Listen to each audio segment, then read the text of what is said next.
Hello, everybody, and welcome back to the WTF1 podcast. We have finally, entered the 2022 season. Round one is done and dusted.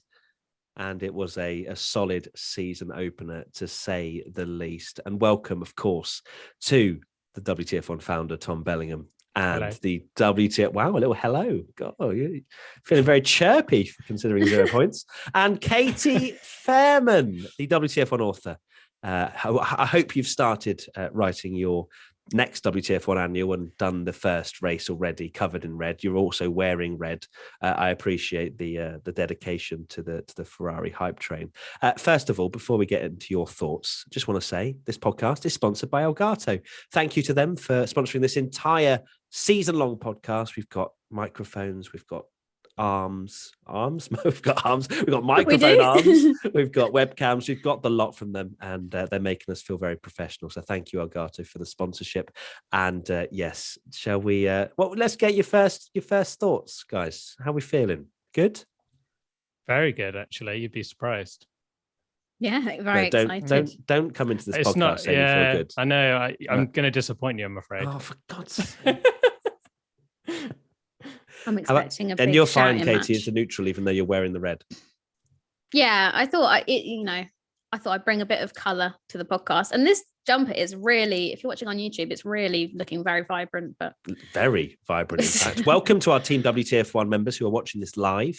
If you want to join Team WTF1, there's a link in the description, and you can, just for £2 a month, you can get loads of exclusive content. So lovely stuff. Let's get into some 3-word race reviews, shall we? And you actually are right about bringing colour to the podcast, Katie, because me and Tommy really aren't bringing anything, apart from Tommy's cape in the background, which I'm surprised is still hanging. 3-word race reviews from some fans. John Black's photos. Thank you, regulations. Becky _takes_photos. McLaren is broken. And Yash543 Ferrari Master Plan, whatever you want to call it. It's the meme. Yeah. Thank you, regulations. Okay. Interesting. I think that's a topic of conversation. McLaren is definitely broken, and Ferrari dream. Let's dive into my 3-word race review, shall we? Straight away. Here we go. So I've gone with Leclerc era arrives. Yeah. Welcome everybody. Come in. There's room for everybody apart from Tommy to come into the Ferrari inn. And yes, I think that the race itself, from a Charles Leclerc perspective, he showed that he hasn't lost it. There was a lot of doubt around his performances last year. Carlos Sainz, is he better than Charles Leclerc? We were very, we kind of analysed it at the end of the season and thought, Charles Leclerc had some pretty bad luck. He also made some mistakes and whatnot, but he had the upper hand over Carlos Sainz the entirety of the weekend. Carlos not too happy about that. You could tell in his post-race interviews. But yeah, I think that, it's a Charles Leclerc era. We may well see 23 race wins on the trot this year. But no, overall, if we're looking at Ferrari, not only did they have the qualifying pace, but they had the race pace too to hold off Max Verstappen, which is not something I don't think anyone really expected going into race day. I'll be honest, obviously there was a lot of hype going into the season, and yes, we're only one race into it, but I've just got used to not being allowed to have nice things. So I wasn't expecting Ferrari to be as dominant as they were. Obviously, qualifying pace looked great. Sainz, he put in a good performance, and we will talk about Leclerc, but I'll talk about Sainz first. Sainz put in some good performances, but you can see from his body language and what he was saying, he's still not happy with, a P2 finish or P3 in quali. So yeah, it seems like there's a lot in that Ferrari that is still yet to be shown. But yeah, fantastic job from Charles Leclerc. And I'm very happy to see a Ferrari on that top step again, because although it was only 2019 since we've last had a Ferrari win, it genuinely feels like a lifetime ago, like a whole generation ago. Maybe I'm just being dramatic, but it's been a long time coming, hence the red jumper. It was 910 days, which is pretty mad. We've had a whole pandemic. One of them was hard. Yeah, we've literally had a pandemic since the last Ferrari win. Yeah, and I think I read that it was the second longest winless streak Ferrari have ever had. And boy, did they come back in a very, very strong way. Yeah, I mean, it was a Leclerc masterclass, really. He was just properly, he just drove the perfect weekend, really, didn't he? Keep going. I knew you were going to say that. What impressed me most actually was, his quality was great, but in the race, he did just look extremely composed. And to kind of go what you said at the start, I actually felt like I had to be the Leclerc fanboy trying to sort of like calm everyone down of this whole like Charles Leclerc is so overrated and all this kind of stuff after last year. He just proved that, give him a decent car and actually he is the real deal. We'll go into his wheel-to-wheel battle with Max Verstappen, but even that, he was calm and composed and played it perfectly. And yeah, I wouldn't say trounced Sainz, but Sainz didn't look like being anywhere near him for the whole race. It never looked like Sainz was a threat. And it's going to be really interesting to see how that dynamic continues, because when the car is good, I feel like Leclerc would be the stronger driver. And then Sainz is that more Sainz is like Mr. Consistency almost, which I know was Ocon's nickname a while back, but he is that more consistent driver. So let's see when we get to maybe some more crazy races. I mean, we've got Saudi next, so that's going to be an interesting one. But yeah, Leclerc was just brilliant. He was. Keep it up, Tommy. Let's talk about the Verstappen. That'll be the last time I'll be saying it. Let's talk about the Max Charles battle, because that was it kind of came out of nowhere a little bit. I felt like the commentary was a little bit relaxed for a round one season opener. It felt very much like it was a free practice session. And of course, Verstappen went for the undercut, and all of a sudden he was on the back of Charles Leclerc with that one lap where he was able to attack. And, we'll get onto the tyres as well, because that was something that not a lot of us thought was going to be, a problem, is this degradation that we saw in the first round of the season. But the actual fight itself, I think Max almost caught Charles a little bit off guard down towards turn one the first time, because Charles did defend to a certain degree. That's why we saw such epic sparks off the back of the Red Bull, because of how far he went offline and was almost in the pit exit. But after that, he then learned, did Charles, that okay, Max got the position into turn one, goes a little bit deep. He can then just optimize his racing line through the next couple of corners, get a good run down towards turn four. Of course, you then get DRS as well. So when he managed to get past there, and I'm not going to lie, I winced a little bit when Charles just moved over a little bit in the braking zone. And I was like, oh God, this could go very badly. Because that's remember who you're doing this to. Exactly. Yeah. And that did make me a little bit concerned. But thankfully, braked late enough and there was no problem.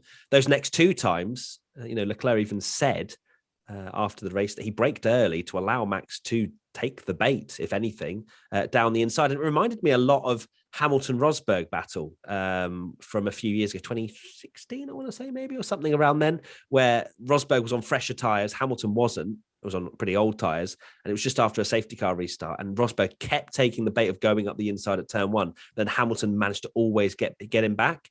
It reminded me a lot of that. But I think, from what you said, Tommy, and echoing that, he was very relaxed, calm and composed in that battle. And it was almost like he was playing the F1 game. That's what people do in the F1 game, is bait the other one to get DRS. That's what he did. I'm surprised actually that Max didn't maybe have one go where he didn't try the lunge into turn one and then tried to get him, because especially after the first two times. But I mean, that battle, and this is why, sorry to disappoint everyone that probably was expecting me to be glum. And obviously I am very disappointed that Red Bull ended up with 0 points and Max was out of the race. But that battle was so good, and I was quite pessimistic about this new era, and that just delivered. I mean, you mentioned about the commentary. I actually just watched the Channel 4 highlights, and Alex's commentary is just goosebumps. Like, he's like shouting at how that, we wanted these new regulations and this is what it's doing. They're like swapping positions and stuff. It was absolutely awesome. So that battle was so good. Leclerc really did play it well. I guess the one thing I am disappointed at not just the fact that Max retired, but is obviously the fact that if he hadn't retired, we might have seen that battle again in the final laps, especially when Max pitted. We could have got a battle where Max was coming through the field on better tyres, and would Leclerc pit, would he not? Or even after the safety car, if Max's car hadn't just crapped itself in every way. We might have got that battle again. And I mean, yes, we would. I think that would have been insane if we'd had that battle again. Imagine that battle again, but it was like the last 5 laps of the race. It would be unbelievable. But yeah, it was awesome. It was. Bahrain is, I feel like, quite an underrated track in terms of the amount of overtaking that you can do there.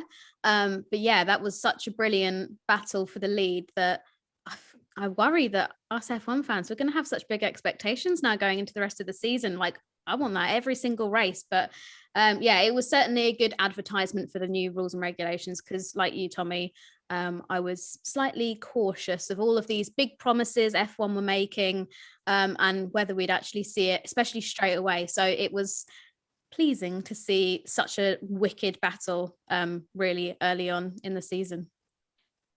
It was indeed. Next question, and probably the most important one of the lot. Team WTF1 member Lev's F1. How long until Tommy and Matt's relationship breaks down? It's already gone, Levs. It's already gone. It's finished. No, it's not. He's already trying to apply to become part of the Tifosi, and I've had to reject his application immediately. I was only bantering. That. Oh no, yeah. No, I don't really. Yeah. Oh, really? Okay, we'll see. Max. Yeah, okay. All right. We'll see how long that cape stays on the wall for. Slowly become a Ferrari flag. But no, this podcast will be full of banter, of course. It'll be back and forth. I'm sure there'll be a lot of times where Max and Red Bull do better than Charles Leclerc, and I will take it terribly. But just remember, everybody, especially Max fans out there that might be getting triggered by me gloating. But this is part of it. We're fans and we're having fun, and it's just little pokes. It's nothing too out of the extraordinary. That's exactly. We've got a street circuit to come, so remember, Charles will be in the wall and that, so it's fine. Oh wow. Okay. So to answer your question, F1, it has actually broken down now after that comment. I love it. Wow. Any thoughts on that, Katie, as well? As an outside, you're kind of like a referee, really. Here, you're in the middle of us, literally, in this Team WTF1 live podcast. What do you think? Yeah, I'm stocking up on the popcorn, and I think I'm gonna feel quite a bit like a marriage counselor at certain points throughout the season, so that could be interesting. But yeah, I'm just happy to take a back seat and listen to you guys bicker on that. I think everybody else that watches a podcast or listens to it. You might throw in a little Nico Rosberg did this at some point from your fandom of Nico, but that's about it, really, isn't it? Next question, Maximus Deckard. Ferrari has now the best car and great drivers, but are they truly ready for the 23 race long title battle? Choo choo. I'm trying to remain objective here. I think that, I still fear what Mercedes will be able to do once they figure out how not to be on a bouncy castle for the entirety of a 60-odd lap race. I think that it'd be stupid to write Mercedes off, even if we're a third of the season through and they've just been picking up 4th, 5th, whatever. I still think that Mercedes could easily come back and win the title. This season, as I've said in many videos over the last few weeks, it is a race to develop your car. Just because Ferrari are the quickest coming out of the blocks in round 1 does not necessarily mean they are going to be the fastest halfway through the season, or even be leading the championship at the halfway point. Mattia Binotto said in an interview, I think it was for F1 Live, and he said that he was kind of almost saying that they're still the underdogs. They're still the ones that they're not the favourites. And I truly believe that. I'm very much basking in the glory of Ferrari being at the front right now, because I know it's probably not going to last. But it's going to and fro. That's what I believe in this season. I think that, Mercedes will even get a grip of it in a few races' time, where you go, oh, wow, okay, they're actually quite quick. And, we might see some midfield teams, Haas even getting in the mix. We don't know. And I think that's the beauty of it, that just because they've had this race in Bahrain, considering they've also had 24 hours of testing, they've had a lot more time to dial in the car than we'll then have going to Saudi Arabia this week, that I think it will change a lot. And that's what I want to see. I want to see 7 winners in 7 races like we saw in 2012, was it? I think it was. Was it 2012? 2012, yeah. Actually, I don't. I want to see Charles Leclerc win every 7. Yeah, I was going to say, you're right. But yeah, I think it's going to be fascinating. It will be. And I think, yeah, as much as it's really easy to jump aboard the hype train and all this kind of stuff, we have got to remember this is a 23 race calendar and that it's not one after the first race. I think Binotto said yesterday that you need to give it sort of 4 or 5 races. So maybe around Spain or Miami to see if Ferrari really can challenge for the Constructors' Championship this year and obviously help their drivers with the Drivers' Championship. But yes, they're certainly looking like a very strong team. The package that they've got there, the PU in the back, the drivers themselves, we ranked, and I think F1 fans also ranked Charles and Carlos as like the strongest teammate pairing that's on the grid. So that's going to be a really interesting thing to watch unfold. Now that we know that they do have competitive machinery underneath them, that's going to be very interesting because you can already tell from Carlos's body language this weekend that he was not a happy bunny. So that's going to be extremely exciting to watch unfold. But yes, they do look from the first race like they have a good package going forward. Not just the car as well. They were just impressive on all accounts, really. I mean, I think the big worry probably for a lot of people is that even if Ferrari built this mega car, that we might see some of the old Ferrari creeping through, and it'll be interesting to see how that goes this year. But on evidence of the first race, strategy was decent. Like it's hard to know, say it was good because I mean they just covered Red Bull essentially, and it was very close at times. But there was no major strategy mess ups or anything. And even things like the pit stops, like I think Red Bull did a 2.9 second stop, and they were like, "Oh, pit stops are still pretty quick this year." And then Ferrari banged in a 2.3 second stop, and it's like, "Oh, okay, Ferrari like mean business this year on every level." But it couldn't have gone any better for them in the fact that Mercedes will undoubtedly catch up. I'd be very surprised if they don't, and they will find something and be on the pace, but they are not on the pace at the moment. And it's clear that in terms of fighting for the wins in this early stage of the season, it is Ferrari versus Red Bull, and Ferrari got maximum points and Red Bull got nothing. Pain. But yeah, it is like it really couldn't have gone any better, for them, because Red Bull are the ones that were keeping them honest and looked like it is a very close fight between those two. And then Merck weren't really anywhere. And yes, Merck did get very fortunate and did damage limitation and got 3 and 4. But Ferrari with that massive early lead in the constructors, even in a 23 race season, 44-point gap is massive. So yeah, what a start. That is #blessed if I've ever seen it, to be honest with you. That's it's a big swing. As much as we talk about the first race, whatever, we still got 22 to go. Being 44 points ahead of Red Bull in the constructors is huge. And of course, Max not scoring any points either after, having all these issues, having steering issues before his car obviously broke down. Finishing second, all things considered, would have been a great result for him. But unfortunately, it all went wrong in the last few laps. Katie, your 3-word race review, please. Mine is favourites fall short, and that is in reference to the unusual and uncharacteristic struggles we saw from certain teams on the grid, especially those that had a Mercedes power unit in the back. Take from that what you will. But yeah, McLaren had an absolute shocker. Aston Martin were pretty poor. Williams, who I think we all hoped would take a bit of a step forward, there was some promise there. I mean, they were ahead of the McLarens, which is just like a sentence that just blows my mind saying that now. But yeah, it was a difficult weekend for some of them, and maybe slightly surprising. I know that we made all these predictions coming into the season. I know my predictions have aged like milk. They have been so bad, but I'm happy that they have not been Pepsi bad and milk though. No, Tommy, we're looking at you. But I am more than happy to look like an idiot with my predictions going wrong, because it means I went for very pessimistic predictions, of which is like Mercedes dominance, has to be at the back, all this kind of stuff. But where it's been jumbled up, it's actually meant for much more of an entertaining season, unless you are a McLaren fan. Thoughts and prayers, etc. But yeah, that's my 3-word race review. Lovely stuff. I think this is probably a good time to bring into context what I meant by Pepsi and milk, is that Tommy had promised our Team WTF1 members that we had a Discord call with, that he was going to drink a Pepsi and milk combination if Mercedes didn't get a podium. I mean, the man is the luckiest person I've ever. I say lucky. His favourite driver scored 0 points, but the fact that on the last lap of the race, it's never in doubt. It was so unbelievable. And also, I want to, at this stage, because I have to take these victories when I can. Pretty sure I put Mercedes P3, and you guys laughed at me, and you were convinced. Who's laughing now? Yeah, who's laughing now? But I was at the end of the year when they. Yeah, that's why I said I'm cashing in now. This is not at the end, not at the end of the 23 race season. Just not going to be on any more podcasts now. It's like Ferrari won the title. Goodbye. Exactly. That is what I will do. I'll come back to this first race of the season and go, oh, wasn't I really happy back then when so Ferrari naive. were winning? Good stuff.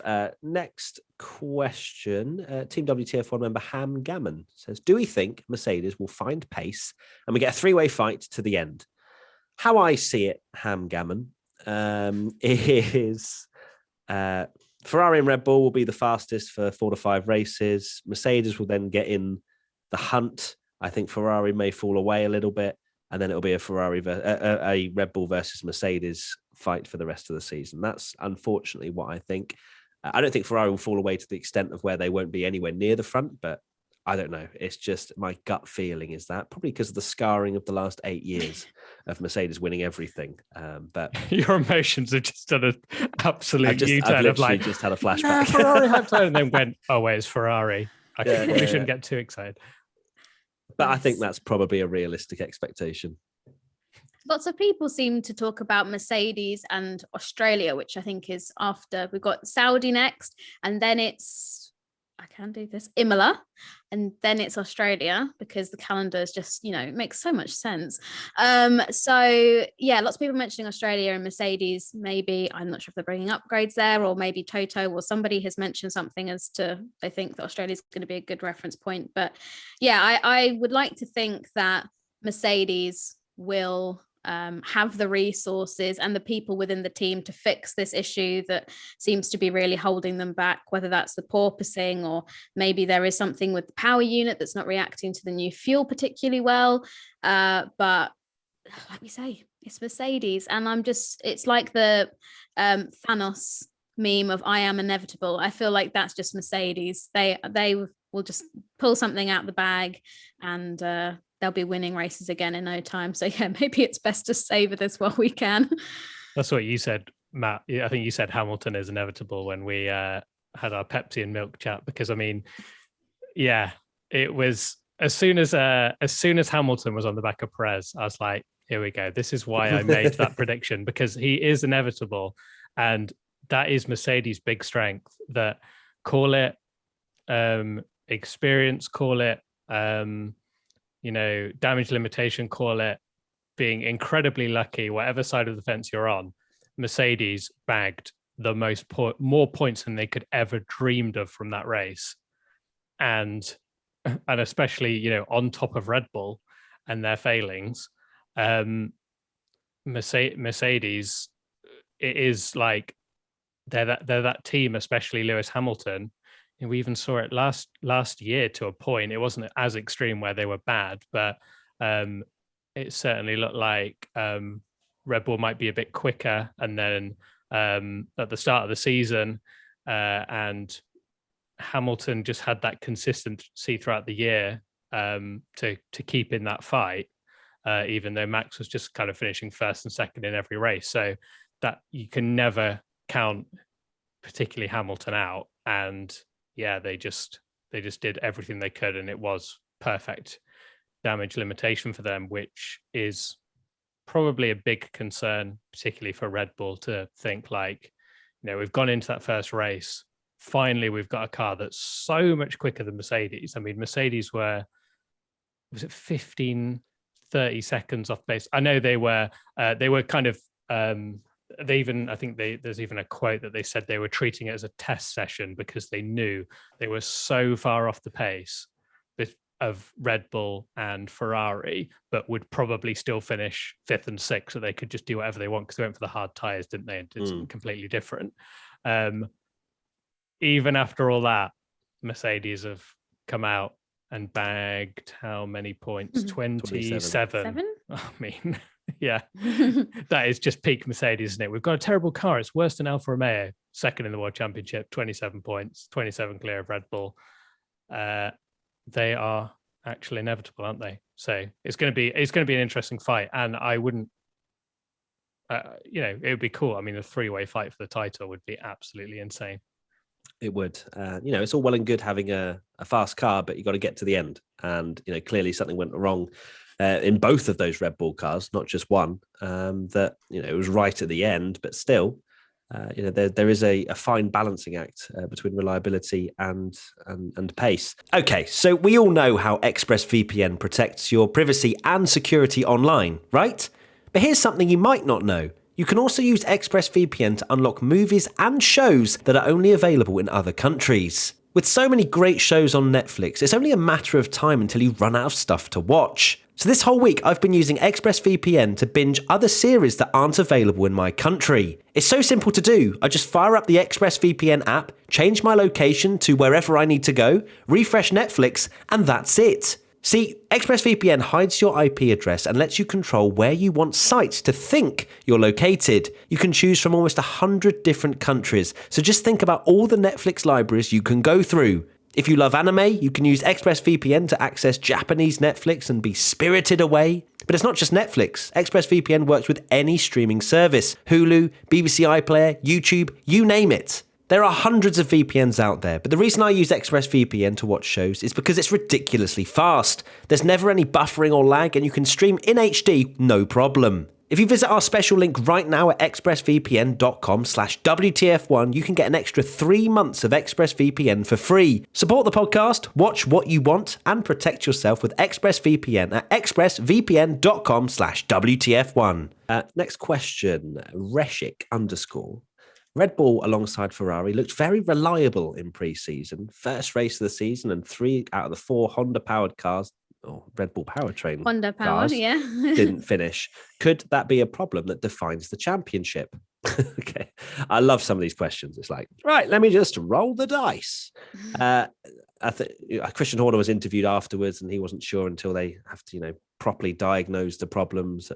But obviously, if Red Bull have a lot of these problems they didn't have last year, and that's what you need is bulletproof reliability in order to challenge for the championship. If they have more problems like this, where there's a 44-point swing between them and whatever team they're trying to beat, then yeah, absolutely. Even a couple, 2 or 3 sort of reliability issues across the season. If there's another team that's got, decent reliability and isn't having these problems, that can be the difference between winning and losing. So, to have such a devastating loss to what they could have scored for this first round is going to be something that they have to recover over these next few races. But if they have a few more, then all of a sudden they're looking at the top of the standings and thinking we can't even catch that. So yeah, reliability is obviously the most important thing in a championship challenge.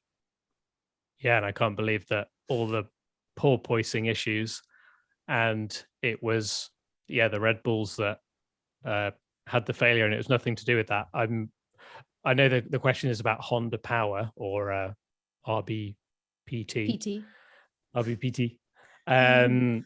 But from what my understanding is that Gasly's was obviously an engine electrical fire or something. MG UK issue.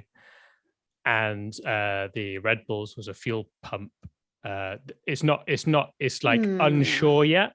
We'll have to wait until we get a proper diagnosis, but it's going to be interesting to see what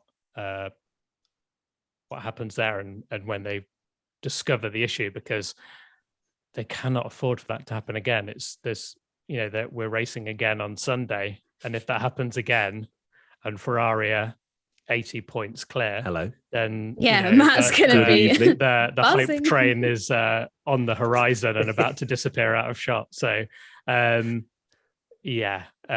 find out what it is. I know a lot of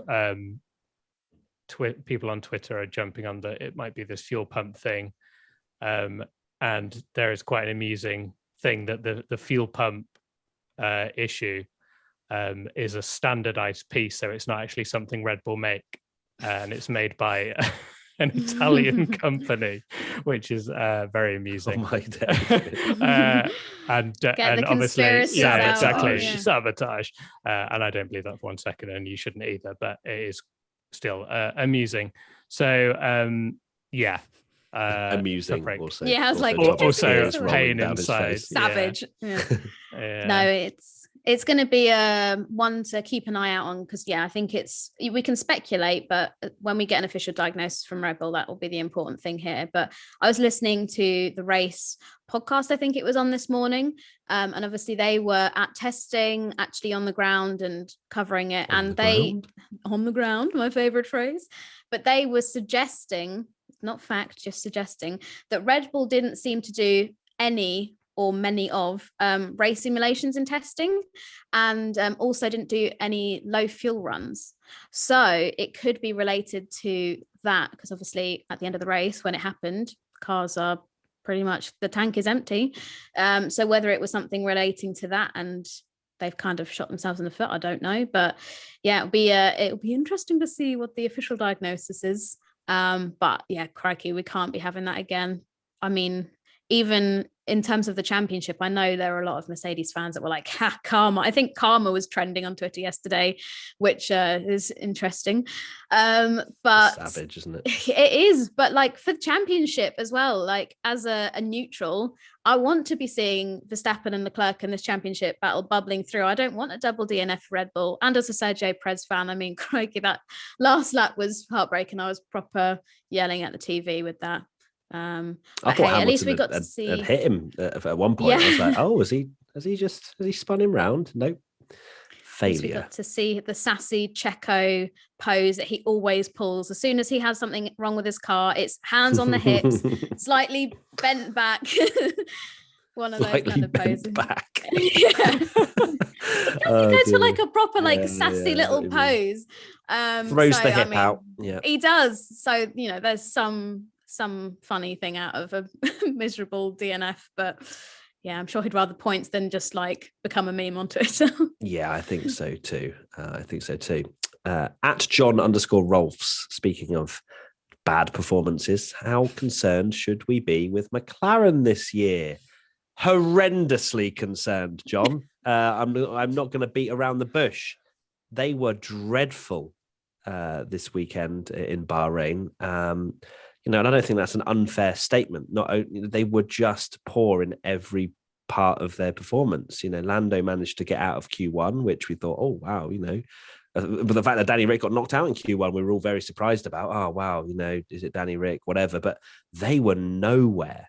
I even thought that maybe they had a chance of being lapped twice if we didn't have the safety cars and stuff. Which that's Haas levels.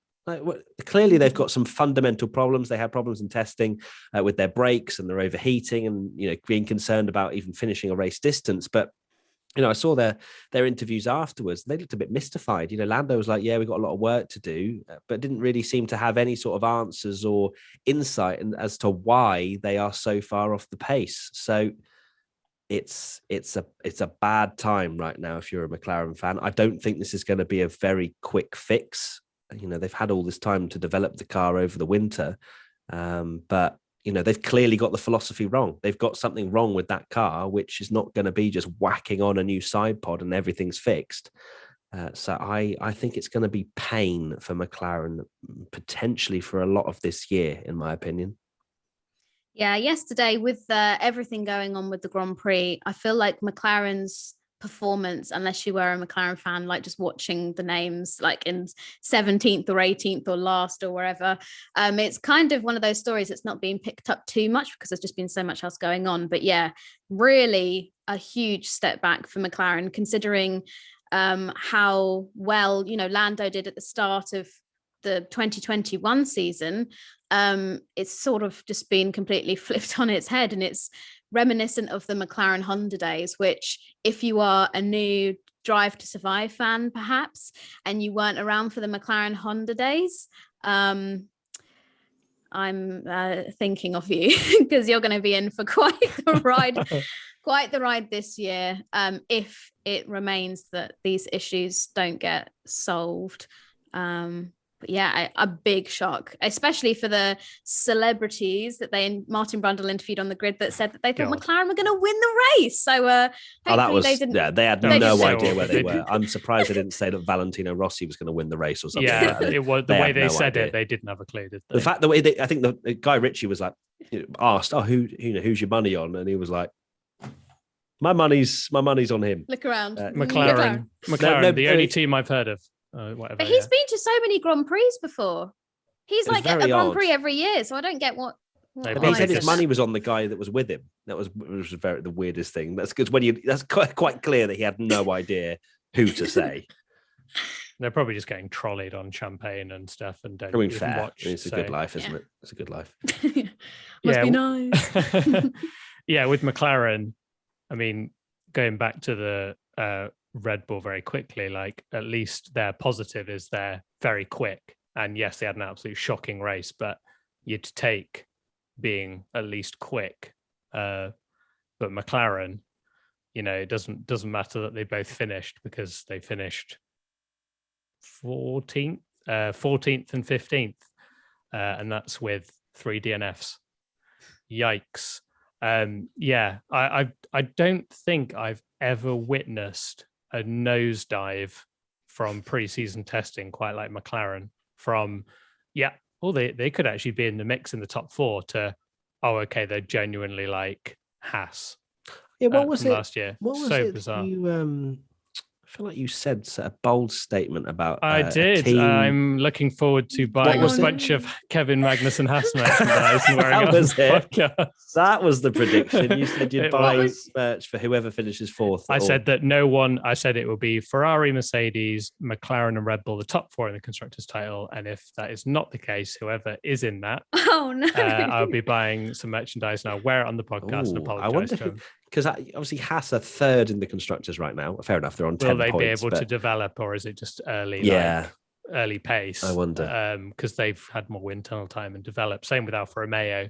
So it'd be interesting. Yeah, will it be Alpine or someone like trying to catch up? We shall see. Very fun. Tommy, what's your 3-word race review? My 3-word race review is so many positives, and it's mainly just I'm kidding myself. But no, despite my own bias, I am at the end of the day a Formula One fan first, and I think we all are. And that's way to start that season, when I was very pessimistic about the new cars, the new era. Back to that point of me mentioning the merchandise, I pretty much predicted identical order to last season. And on the first lap, we had a Haas and Mercedes side by side into turn 4. And if that isn't the best way to start a new era, I don't know what is. It feels, the Leclerc Verstappen battle we said was absolutely epic. It feels like a new era because you've got different people at the front. There's different teams at the top of the midfield. There's quite a lot of battling. I reserve judgment of being too hyped of the new regs until we see on a track, because I think Katie hit the nail on the head that Bahrain is actually a very underrated track, and we've seen good racing there before anyway. So let's see how these new cars work at an Imola or maybe a track that doesn't particularly get great racing. But it was awesome, and the race was so good. It was just a thriller from start to finish, really. And particularly Haas and Kevin Magnussen, I was just absolutely buzzing for, because he just drove such a good race, and just unbelievable drive from him. And it's just so many nice stories from the first race. Thriller, interesting. That's very headliney from you there, Tommy. I wouldn't argue as I think there's a lot of season open hype here. I would not call the race a classic by any stretch. I think that obviously it was great to have the fight for the lead and whatnot. But the thing that concerned me and maybe around the regulations was the field spread that we saw throughout all the cars. There was these big highlight moments. As I say, the first few laps were great. We saw like the back sort of maybe 8 or 9 cars looked like they were all side by side in the first couple of laps, which was ridiculous. But the actual field spread we then saw was a bit concerning, in my opinion. And whether that is because of the actual philosophy of the car. What are you laughing at, Katie? I'm just laughing at Tommy coming in with so many positives, and you're like, no, there was this. Well, no, I just don't want to get too carried away because no, I know what you mean. Because I was concerned about the field spread because a lot, it wasn't like they were following within a second a lot of the time and it was fine. I think McLaren were lapped on in 30 laps, weren't they? Yeah, but that is McLaren. So. But generally, it did seem like it was like 2 by 2 with a lot of teams and whatnot. But yeah, for me, it was still a great race. Of course, I am a little bit hesitant by the fact it is obviously the season opener and there's a lot of excitement for the new stories, as you say, Tommy. I think for the actual racing, I'm a little bit concerned as to whether there are other issues at play here, which mean the cars can't follow as closely, one being overheating. And, because we've seen the loads of different cooling innovations on all the different cars, the Mercedes in particular, can that car follow when it's got such thin side pods and not a lot of cooling going on? And also as well, the fragility of the tyres, seeing a 3-stop race, clearly a lot of the teams not wanting to push those tyres as hard as maybe we've seen in previous years, which is not what we expected. So I'm a little bit hesitant in terms of the actual racing moving forward. We'll see. Saudi will give us a good idea as to whether or not we'll see good racing around there. But yeah, I wouldn't have called Bahrain a thriller, but it was decent, but it wasn't a thriller. Interesting. I think there was Charles Leclerc. Yeah, that's true. I know. It's because he dominated and it's just boring. This Leclerc is so boring, so dominant. Yeah, it's just honestly. Oh no, don't start with that, please. But I do agree that there were moments, especially in the middle of the Grand Prix, where things got a little bit not boring. What's the word I'm looking for? Like it wasn't crazy, 24/7 throughout the whole thing. But yeah, I thought it was a decent first race. And as Tommy said, there are lots of good little stories here and there. Special big shout out goes to Guan Yu Zhou, because I have been Zhou Guan Yu, Zhou. Literally, I felt like Crofty said both every single time. He made different. Such a thing of it, didn't he? It's like, yeah. Guan Yu Zhou or Zhou Guan Yu or Guan Yu Zhou, whichever you prefer. I felt like he said he's already missed each one the point. about 15 times, and then was like, well, one of them's going to be right, so it's fine. Very odd. I think he said that he would rather be Zhou Guan Yu, so maybe that's something we can adopt on here. But it's remembering it is the thing. But yeah, he had. We might talk about. Are we going to talk about him? Maybe not. But he had such a brilliant first race weekend, and I'm really proud of him because there were a lot of people who were ready to slate him, say he didn't deserve a seat. Yes, there are people who have graduated from F2 that perhaps maybe from their results deserve an F1 seat and haven't got one at the moment. Oscar Piastri being a prime example. Yeah, exactly. But he's really done a brilliant job. So virtual pat on the back for Zhou Guan Yu. There you go. Lovely. Before people were commenting as well about my comments of the race, I did say it was decent. Okay. Oh yeah, no, I'm no, not for you. I was just in my head like, oh no, people are going to think I hate it. I think the 2021 season as well has created a warped sense of what Formula One should be. But hey, new regulations. They promised us. They promised us all this, so I'm hoping. It's interesting as well that they. I think it was K-Mag said after the race that the cars themselves have less slipstream. So we're actually following behind the car, there's less slipstream, but then the DRS is slightly more powerful. So he said overall it's better for racing, but it is actually still as difficult to overtake, which is interesting. Whether that's going to be a good or bad thing, who knows? I mean, the Verstappen, sorry, we've not really got into this because we kind of glossed it over, but I think part of this as well was that the wing Verstappen was running, but oh my days, his DRS, it was like Baku levels of being like a second behind. So I jumped the gun on that one, and I was like, bin DRS, it's over, whatever. I hate it. But the thing is, actually looking into that a bit more, it was clear that Leclerc was using battery in a different part of the track. He was trying to break that second gap that he needed to basically disable DRS on Verstappen's part, but didn't manage it. It was 9/10, and Verstappen's going up the inside into turn one. And obviously, when you looked at it at face value, and I will hold my hands up, I was one of those people, and I was like, God, how good is DRS? It's too good. Get rid of it. Hate it. Unless it's not Leclerc being passed. No, but when we actually looked at other drivers fighting with DRS, it seemed like they were struggling. So clearly there was differences in energy deployment. And then, of course, we've spoken about, Leclerc braking early as well, which maybe made it look even more powerful than it was. But yeah, it was a titanic battle, and I can appreciate it now that I was too quick to judge DRS. And I'm sorry, DRS. I hope I haven't hurt your feelings. Okay, next question. Gandalf 6700 asks, do you think K-Mag or Haas would be able to get a podium with the pace they have now? And also, yes, Zhou Guan Yu, well done. I forgot to also say that from Katie's point. Yeah, why not? I think that, if we have a crazy race, a couple more DNFs, K-Mag's on the podium. Gunther Steiner even joked that if K-Mag hadn't been out of the car for 40 months, he would have got a podium in that Haas. So, yeah. Ironic, because he's the one that got him out of the seat. But go off. Yeah, money talks, I think is probably the right phrase for that. But we might see some crazy races, and Haas seem to be the ones that may well be able to get involved as the fourth fastest team right now. So sign me up. Yeah, we need. I think it will involve, like you say, a crazy race and the top three teams having an issue that allows K-Mag. But I think I wouldn't be shocked if K-Mag was seventh again, like next week. Best of the rest. Nico Hulkenberg vibes. He just needs that moment where it's not just both Red Bulls, it's both Ferraris and both Mercs, and then he can win a race. And that's what I want to see. That would be incredible. But he was epic, wasn't he? Like, I mean, to come back in when you've had, Haas did a hilarious tweet about it, come back, P1 in testing, bangs it in P7 in quali, which everyone, myself included, thought that's incredible, but I almost don't want to get too hyped. Like, I feel like he was going to drop back. Especially when he kept locking up into turn one, didn't he? It was like, oh no.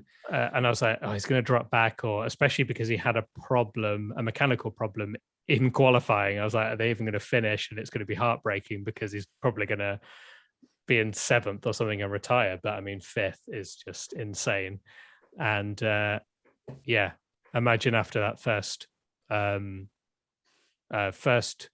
run of testing, when we all put Haas at the bottom and thought they were still the worst team, that Haas would be fifth and third in the constructors' title. Madness.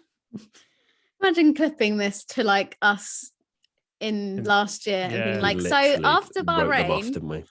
Yeah, and like I know people have been commenting it on when you're asking for questions for the podcast. I've said some pretty mean things about Gene Haas and Gunther Steiner recently, because last year their performance was shocking. That's no secret.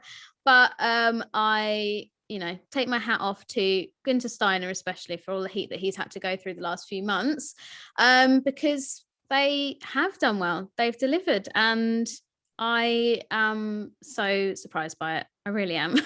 I know Kevin Magnussen said he was speechless after the results yesterday. I feel like most fans are just pretty speechless, to be honest with you, because we've got so used to seeing Haas down at the back of the pack.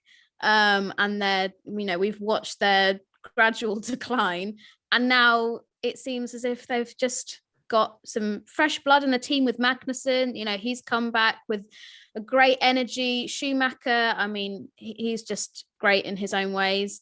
And now he's actually got a mentor there that he can look up to, and a teammate that he respects, as well as a teammate with experience.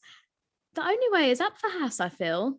And now I've just given them the jinx of the season. I was going to say, there's not much higher they can go, Katie. God, a podium. Let's do it. Let's make it happen. I'd love to see them get a podium. I really would. Maybe. I think I would cry if they got a podium. You'd cry? But I'd cry at everything. Though, okay. So that's not really too crazy. Fair. I just love the fact that Haas have produced one of the greatest daylight robberies in the history of Formula One. You know, they've taken Mazepin's money, they've built a better car, they've binned him off, and then got K-Mag in the car. The fact that they've replaced him with the driver, developed the car with his money, then bought the old driver back is Haas master plan. Oh, it is. Honestly, Gunther Steiner is a savage businessman. Master plan, yeah. But anyway. Next question, Zerock03. Pirelli thought a 2-stop was the fastest strategy. The entire field went for a 3-stop. Is it the other way around this season? Do these tyres require more stops?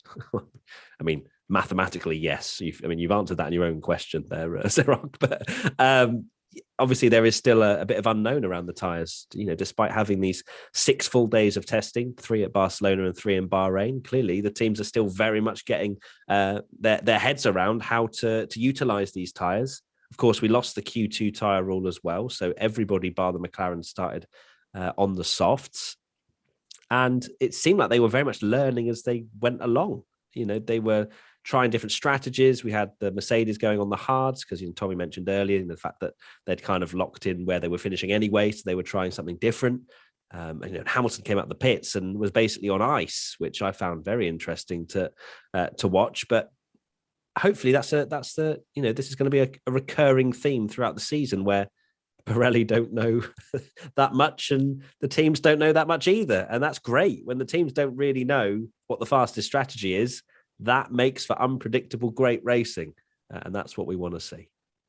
You'll notice a consistent theme here that I was just really pessimistic about everything coming into the new season, because I was sure, Pirelli had been saying last year that, it's likely we're just going to get 1-stop races at every single Grand Prix. And I was thinking, oh my God, no, please. Like with the Q2 tyre rule being scrapped allegedly these tyres lasting longer and having better durability, I was thinking, God, strategy is just going to go into the bin. It's going to be everyone starts on softs, switches to a hard tyre, Bob's your uncle.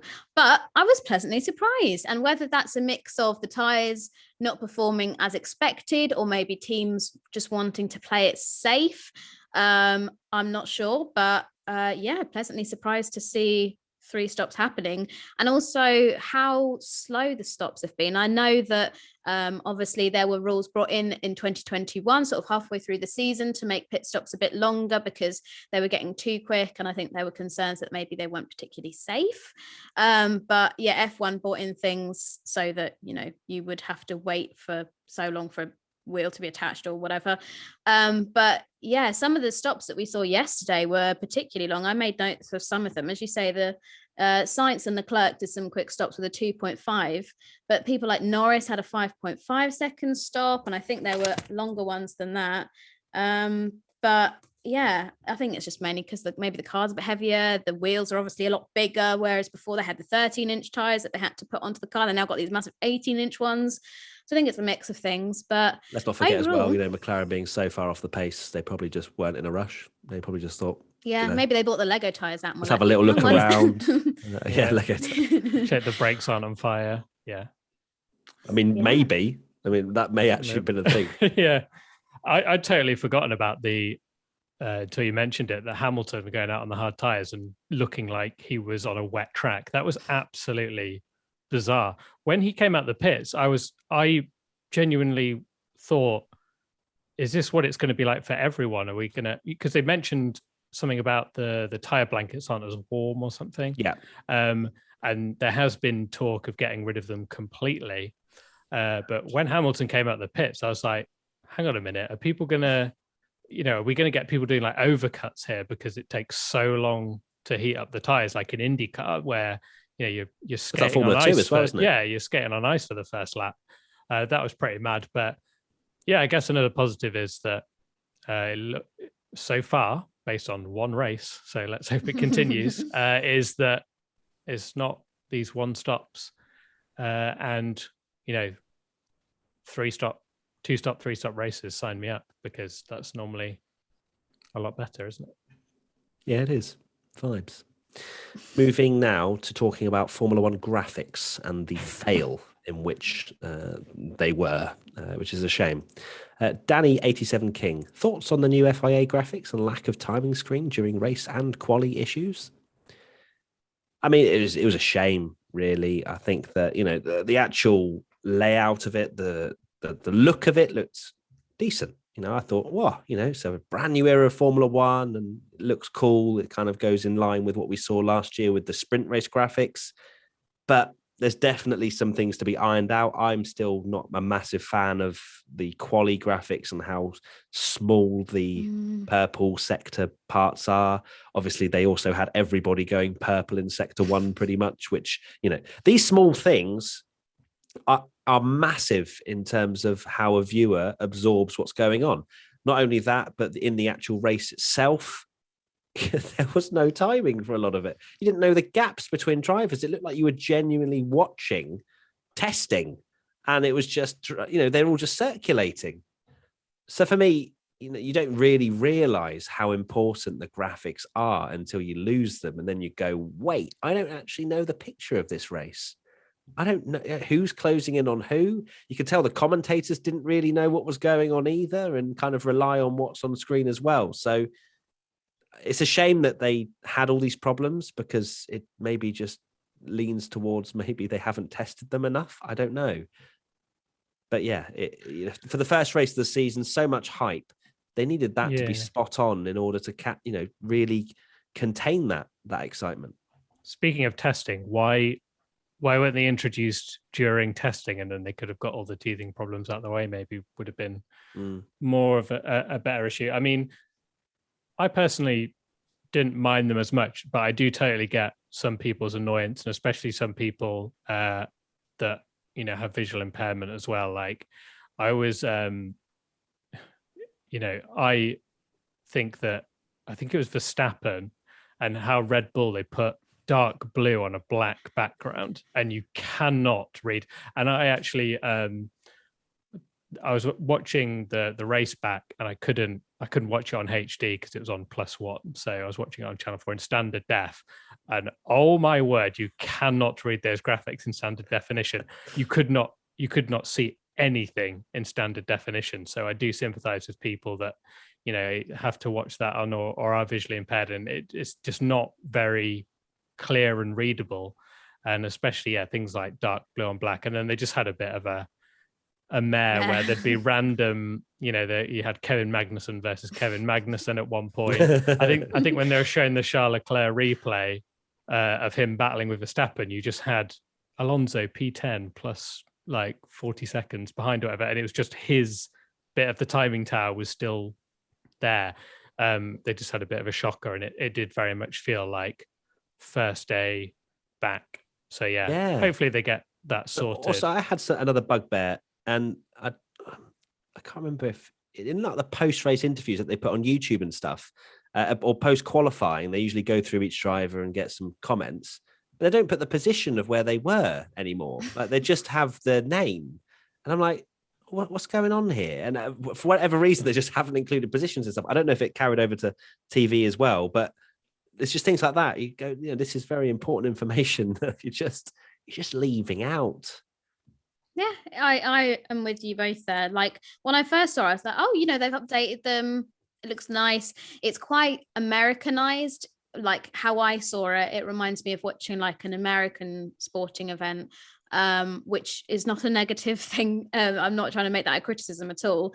But yeah, some of the graphics, like you say, they're just too dark, and you can't read race numbers next to them, and all of the images that they've been using for the end of a session. It's like Phantom of the Opera. They've got so much shadow on one side of their face that you can't see it. And that it's is like niche. Wow, that is a niche reference. But it's for some of them I'm like, I'm not too much of a fan, but I'm just waiting, and I really hope F1 do this, and this could be a controversial opinion, but I really hope this is the year that Formula One accept and welcome in having split screens for certain parts of the races. I know that we didn't have loads of chaotic things going on yesterday in Bahrain, but that's one thing that I think would be a good move for F1, because we see it in like IndyCar from what I've watched. Tommy, you'll probably maybe know a bit more about that than I do because you watch more IndyCar. But yeah, having different frames available so it's not just one fixed image. I'd quite like to see something like that introduced, but yeah, maybe they should sort out their graphics before they start getting too adventurous with other camera angles as well. But you made an interesting point there that about it being a bit Americanized, which I'm not against. But one thing that I've just seen Sanjeev has written in the Team WTF1 chat about the driver numbers are kind of useless as they are right now. And I didn't actually think about that at the time, but now I've just read that it is very NASCAR-y to have the driver numbers down the side. But in Formula One, you can't see the driver numbers, apart from obviously Lewis Hamilton this year that's made his bright yellow. Yeah. But the Ferrari, for example, it's black on a red car. You can't tell the difference. So the driver number, it works in NASCAR because every car has a giant number on the roof, on the side, and then it's very easy to go, Jimmy Johnson, 48. Okay, that's car 48. Yeah. You cannot do that in F1. If you're a new fan and you see Charles Leclerc 16 and you see the two Ferraris side by side, you're like, well, which one's 16? I can't. And also, there's no team identification anymore. Like in the actual order, if you look at it, there's no color to differentiate. No, they just put the logo very small. Yeah. But it's not easy It's when you all look white. at it at face value. It's the number rather than the team. But it has to be the team. You have to be like, okay, Sainz SAI or whatever is Ferrari because it's red. Okay, perfect. But it isn't that easily identifiable. But then they anymore. do use the teams for when they're writing text, which actually is annoying because I'd rather it be in white so you can actually read it. Whereas they do the teams colors for that stage. And that's where I personally found, especially when I was watching on standard definition, it came up and it was something Verstappen said on the radio and it was just blue on black. You just couldn't read it. It was just very weird. Definitely some teething problems, and hopefully they will evolve them as the races and the feedback comes in. Final question. At 100K Zach, I assume that name's supposed to be. Who was your driver of the day? Charles Leclerc. Moving on. I think, yeah, Carlos, because I've seen the word Carlos Sainz. Charles Leclerc. I was going to say, Carlos whoa. Katie Sorry. on the Carlos Sainz hype train there. Yeah, I've done the thing where I've like seen a word written and I've just said it. Yeah, I think it has got to be just from Kevin Magnussen and Yeah, but I just wanted to know your driver of the day, mate. I don't need your life story. No, we'll go into ABCDF1. Exactly. Well, haven't we? Yeah. So, yeah, I think it is Charles. Yeah. Good lad. All right, that's all I wanted to hear. Checks in the post. Loud and clear. Right, now it's time for ABCDF1. I don't even know if we have a jingle anymore. I don't even know if you play it. I never check to see if you play it or not, Tommy, or if it's literally just a point where I'm like, oh, I'm pressing a button. And then you don't ever actually put anything in anyway. Right, ABCDF1 time now. Let's start. Right. Well, I was going to say right at the top. It's not anymore. Mercedes are in the mud, but they're going to start with Hamilton anyway, because they are last year's Constructors' champions. So Lewis Hamilton, I'm going to give him an A. Same seat. And the fans gave him an A as well. Sames is everywhere. George Russell, I'm going to give him a B. Same. B. Same. And the fans gave him a B. We're not Lovely. actually spoken about Russell at all. What did you Okay, let's talk about George Russell. I think that his race pace was okay. He didn't exactly blast the doors He wasn't open. Mr. Saturday, was he? No, by any he stretch wasn't. of the imagination. He wasn't Mr. Saturday. Messed up in quali. He kind of, the way he described him messing up in quali, I was like, mate, just hold your hands up and say you locked up into turn one. But he's like, no, we're trying some different things. It didn't work out. We attempted to lock up into turn one, see if it would make us go quicker. Yeah, that's kind of what it sounded like. I was just like, mate, just hold your hands up and say you made a mistake. Like you pushed too hard. But yeah, obviously that mistake didn't help his race at all. He seemed to be a little bit off the pace of Hamilton, but not by too much. So I'd say overall it was a reasonably solid race for him, but it just seemed like, as Mercedes said, it was a testing session, and I highly doubt he was pushing it to the absolute limit in order to extract every bit of performance because he didn't need to. Yeah, it was very anonymous. It not really got any TV time either. He just kind of tootled around and did the business. Just boinging around.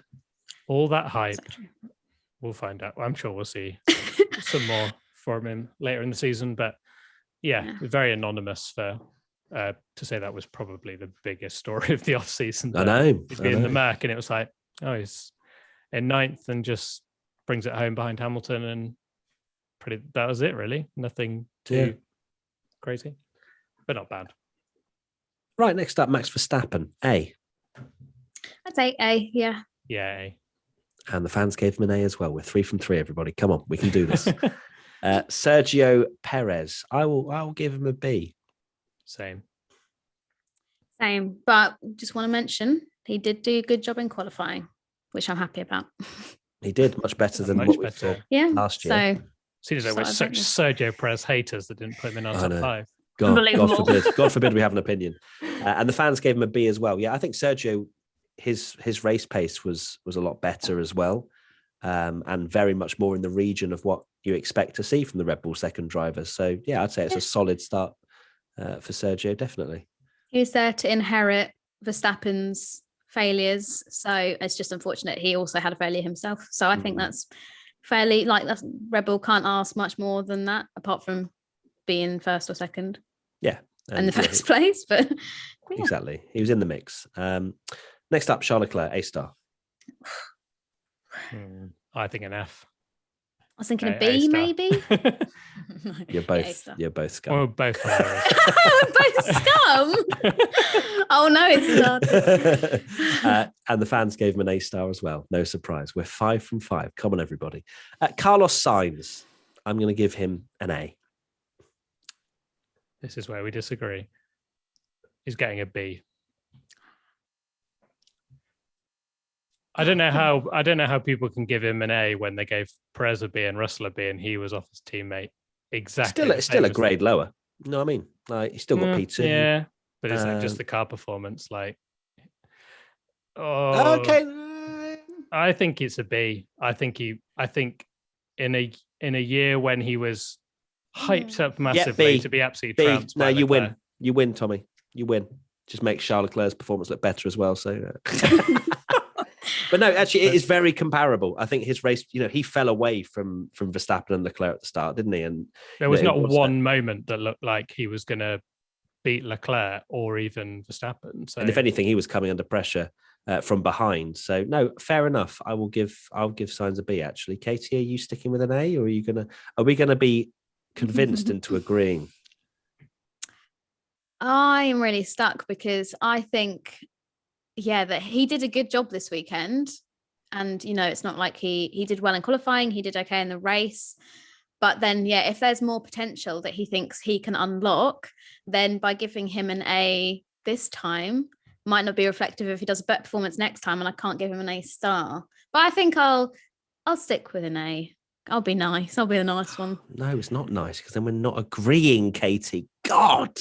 Okay, fine. But Sainz still gets a B because I've moved. And the fans gave Sainz an A. Thanks, fans. So there you go. Love you. Lando Norris. I'm just gonna have to say a D. It's difficult because they're in a rubbish car, but he went for a crazy strategy that didn't work. But I mean, it's difficult to reading into his race. So he went for a completely different strategy, and apparently, according to the race on the ground, had he obviously outqualified Ricciardo quite considerably, and beat it. I think it's definitely a low C, high D for me, and I know we're not allowed to do that, so I'm going to give him a C. Okay, I'm going to give him a C as well. Fair play. No, the only reason I want to give him a C is because I want to give Ricciardo a D, and I don't think Ricciardo deserves an E for the car performance. So, no. First innuendo of the year. I didn't say the D, did I? Anyway, carry on. You said a D, but that's true. I think Norris, he did better in qualifying, although Ricciardo, has had his troubles. But C for Norris.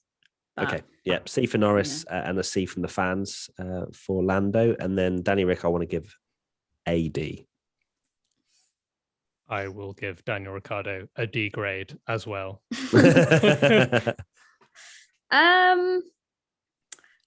I'm going to continue with being nice, and I'm going to give him a C because of his lack of testing with COVID in getting over that, and I'll give him benefit of the doubt that he was just recovering from a terrible last week. So this is your final warning, Danny Rick. Not a terrible last Yeah. season, just a terrible last week. Your words. I love Danny Rick so much, but his not great. career is spiraling downhill massively, and I hope it changes. But same, we will, because there's only so much more benefit of the doubt I can give Danny Rick in Yeah. terms of. And he finished ahead of Norris. I know Norris did have a crap strategy, but little wins. small wins. 14th, yeah, Get in there. Anyway, so yeah, Danny Rick, D, and the fans gave him a D as well. Fernando Alonso. I'm just trying to remember what we saw of Fernando Alonso. Started to be honest 8th, with you. finished 9th, behind Ocon, which surprised me. Yeah, actually, no. The only things we did really see of him was him being overtaken by Ocon several times, I think. So I'm going to give Alonso a B. I'm going to give him a Giving him C. C. Yeah. What? He got Alonso beaten by his hater. teammate who had a 5-second penalty. Ah. Push somebody else off Yeah. the track. So yeah, not great. Yeah. But no, it was still, there was a He little still scored bits of points. I mean, God, Jesus. Bits. Yeah, it's a What does he need to C. do? You give him a C, C. it's still a C is C. like horrible. Like, ugh. No, he's all right. C's all right. No, it's He's not. all right. Yeah, he is. C's the average grade. Considering Decent. as well Okay, that to 2 be Red fair. Bulls didn't finish, and Gasly, who was he running in the points before he had his problem? I can't Yeah, remember. it was. Yeah. And anyway, Um, saying about the he 5-second shouldn't even penalty, be we in had a the safety points. car, so that's kind of nullified. What do you I'm mean? still giving him a C. The fact that you were like, oh, Fernando had a. Sorry, No, Esteban Ocon had a had- 5. Yeah, But Esteban they had a let 5-second. didn't they let Ocon pass to build a bit of a gap so he would get his 5 seconds, like he could get a bit of a lead to. L plan working strong. Although Yeah. I think Fernando Alonso deserves a B for just being a really cooperative teammate. But you guys are just savage, so no worries. yeah. Okay, so fair enough, because the fans gave him a C as well, so you're all horrible. Right, next up, Esteban Ocon, B. B. C. Are you kidding? No. He finished 7th. Mm-hmm. But I don't think it's fair to grade him higher when he had a poorer qualifying than his teammate and also punted Schumacher and caused a collision. Whoops-a-daisy.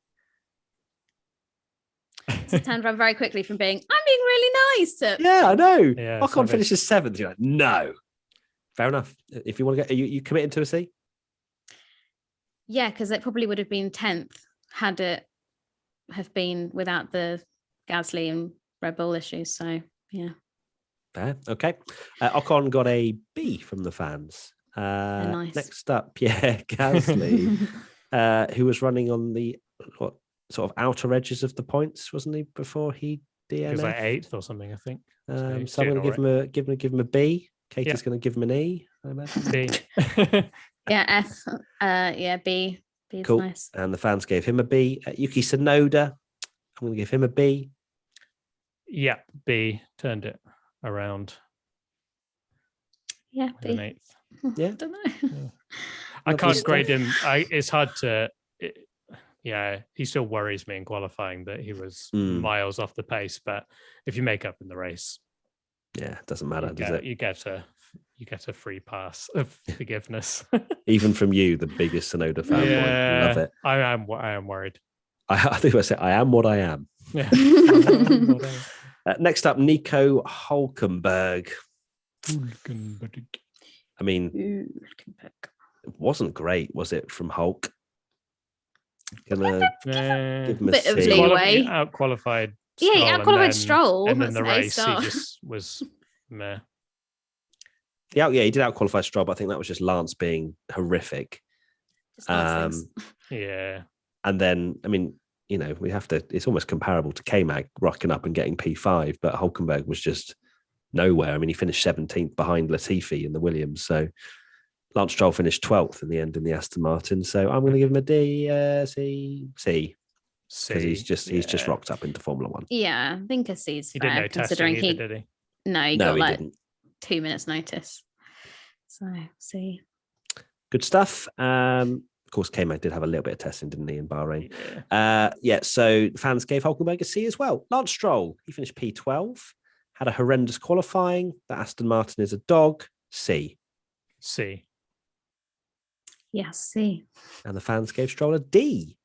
Latifi, I mean, just horrendous. I mean, lost to Albon in his first race. It's got to be a D.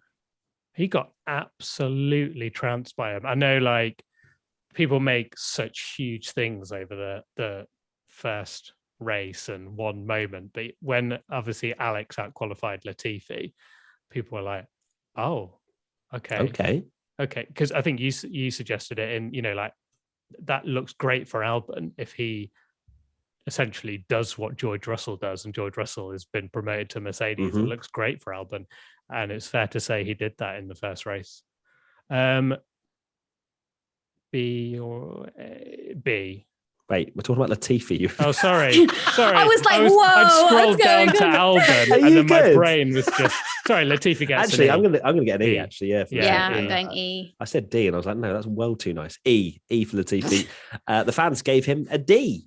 Latifi. Alex Albon now, Tommy. Sorry, I'm going to give him a B. Yeah, a B. Yeah, welcome back, Alex. Well done. Is your grade a B? Yes, yeah, B. Sorry. And the fans gave him a B as well. Valtteri Bottas qualified P6, dropped to 14th at the end of lap 1, and then finished P6 at the end, which is what a topsy-turvy race that was. That's Bottas. Good lad. I don't, had a bad start, but that's a solid A from me.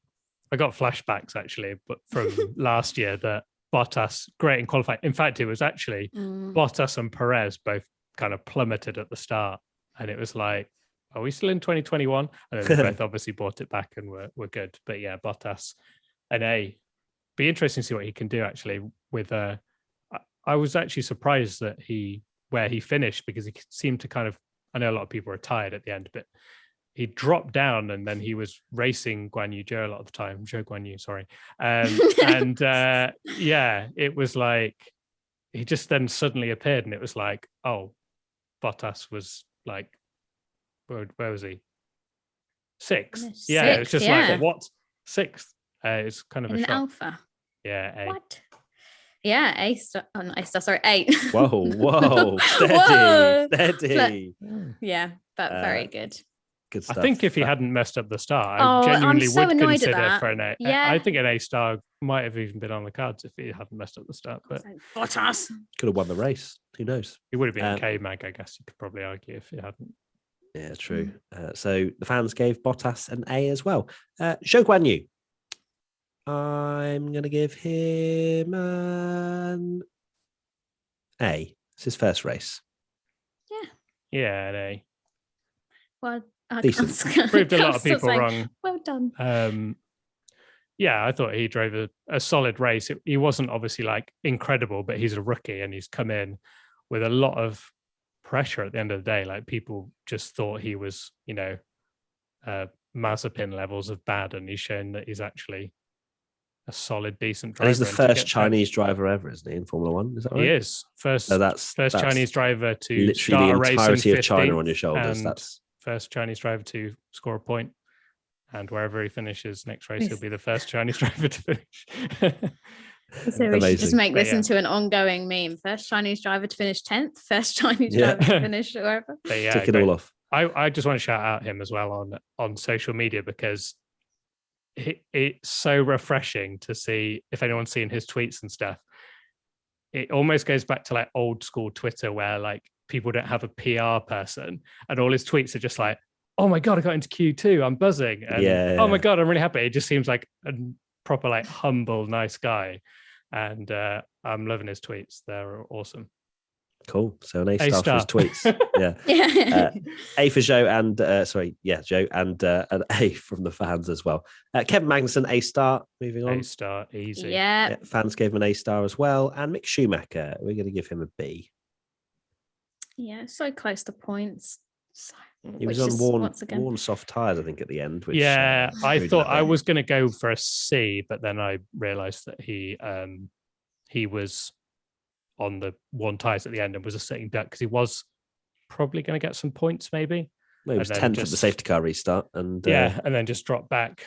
But yeah, I'm interested to see how the next race goes because I know we mentioned that it's obviously good to have K-Mag as a buffer, but I also worry that K-Mag could potentially derail his entire career. So it's concerning. We'll see. It is concerning. The difference in performance between the two was quite substantial. So Mick Schumacher's going to have to learn from him and build upon it very quickly. Cool. Mick Schumacher got a B from the fans as well. Right, let's go to the Bahrain Grand Prix predictions. Ferrari win. Yes. Haas no points. No. So that's 1 point for me. I'm glad that the Haas one came true. So it didn't come true from my side. So 1 point for me, Katie. I was going to skip over mine very quickly because I made them really well, off the top of my head. Well, we all did actually. To be honest with you. Latifi ahead of Albon, no, and Carlos Sainz doesn't make Q3. Thank you. Next. Well, I mean, Thomas is great as well. Yeah, Hamilton. I should have just gone for the Hamilton podium thing, shouldn't I? That would have been funnier. But yeah, Hamilton wins, which he didn't, and both McLaren's DNF. I mean, well, they might as well have. Sorry, McLaren fans. Then we got some fan predictions. Ricardo 41, 7 constructors in the top 10. No. I think you just missed out.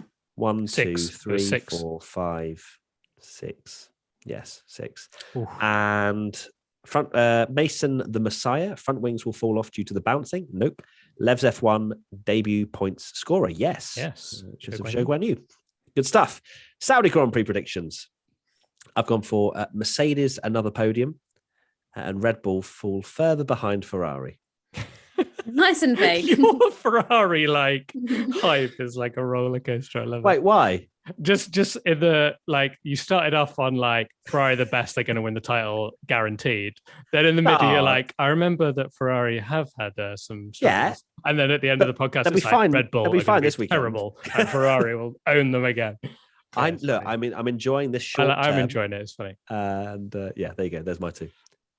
I have said a red flag. Right, when? Between Friday and Sunday. Really? Oh, no, you can't have that one. That'll be small. You've got to pick a race. Red flag throughout. At some point in the season, there will be a red flag. Okay. Thank you. That's my prediction. Your 2 predictions are horrendous. Well, I went for crazy ones and they didn't pay off, and I want to win. So when is red flag happening? This is red flag will be in the race. Okay. And then porpoising really bad. Right. So how do we measure that? Oh, that looks really bad. What do we do? How many bounces per second? It's a very high speed track. Yeah, it's a high speed track. So I think. Okay, visibly worse than Bahrain. Is that what you're saying? Yeah. Okay. And it'd be like a big talking point. And myself and Tommy can be the independent adjudicators. Yeah, we'll judge based on. Oh, well, that means I'm not going to get any points. Can we ask the fans because they're nice? Okay, Tommy. Mick Schumacher gets his first points, and Ricardo out in Q1 again. Well, brilliant. Yeah, don't forget he runs the streets, Tommy. Apparently. Ricardo, apparently he runs the streets, and this is a street circuit, so I hope he does get Q1 for his sake. And the 3 fan predictions. Timo 292020683. Red Bull will have another double DNF. Oh, if that happens, Tommy will not be on the podcast. Yeah, I won't. Underscore Scott Elder, 0 points for any Mercedes customer team. Oof. I don't know if you can hear the drilling that's just started, but anyway, why'd you start now? Yuri underscore 1996, back-to-back victory for Leclerc. Yes, Yuri, you are my burner account. I was going to let you guys talk, but the drilling, I think, has stopped. Anyway, actually, thanks to Laura Barrera, who sent the results in, and it turns out that Katie was the winner of the predictions last year by 1 point. So it was Katie with 16, me with 15, Tommy with 11, because he's just rubbish, and the fans also got 11. I mean, that's bad. From Are you calling the fans rubbish as well? To be fair, Tommy is the one that picks the fans ones. So yeah, you can tell because we've got 11. Yeah, I need to be more like you guys and just do. Well, I've kind of done that this week, to be honest. I've changed. I need to be more like you guys. What do you mean? Saudi Arabia will have a red flag. Exactly the same results as last time. So yeah, we'll see. We will see. Next prediction: there will be a green light at the end of the pit lane. Love there it. will be a And car then there on won't track. somehow. And I Yeah. don't get any points. So, Tommy, final thoughts. Final thoughts are... Never fails to entertain me. No, I genuinely forgot that was a thing as well. Why do I forget every time? We've done it so many times. My final thoughts are, I really enjoyed that race despite the result. And we will see if that is still the case, if it's another double Red Bull DNF in Saudi, when I will be crying into the cake. Oh, yeah, we love to see it. We don't love to see Red Bull double DNFs, Bridget. We love to see Tommy's pain. Katie. I know, I don't. It's all banter. It's all banter, Tommy. Love you, really. But Charlotte Leclerc. I'm going to go for another vague one and just say I'm just so happy F1 is back. We've done this podcast. I've had a smile on my face for most of the time. I do suffer from resting bitch face. So, sometimes I might just wander off and be like, But generally, I'm just so happy to have F1 back in my life. And yeah, to be able to share it with everybody watching and listening.